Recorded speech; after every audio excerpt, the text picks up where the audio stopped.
Attitude, our attitude opens the door for God's transforming work to have its full effect in our lives. So you might say, well, Tom, what do you mean by attitude?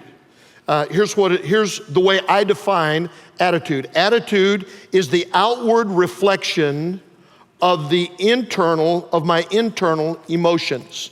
Attitude is the outward reflection of my internal emotions. So if my internal emotions are anger or frustration or indifference or cynicism or contempt, my attitude is going to reflect the emotion that's going on inside. Our attitude has an impact on and an influence on our behavior.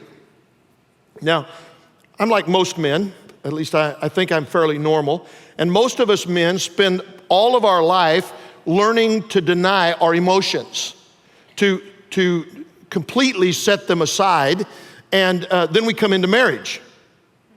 And most of our married life, our wife, her goal, her interest in life is to connect us with the emotions that we've denied.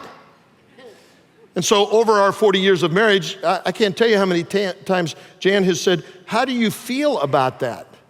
I don't know. It doesn't matter.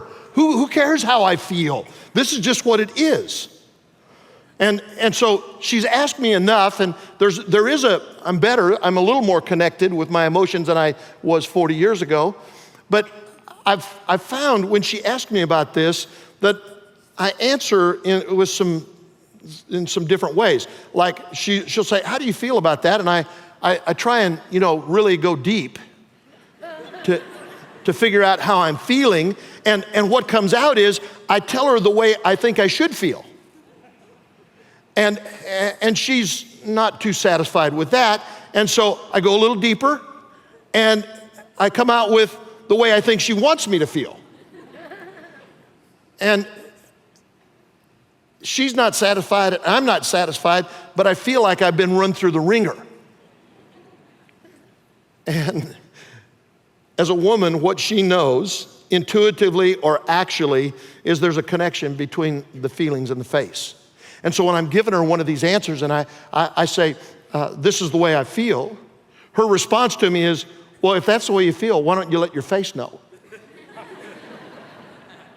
Because your internal emotions will get expressed in the external attitudes of your life.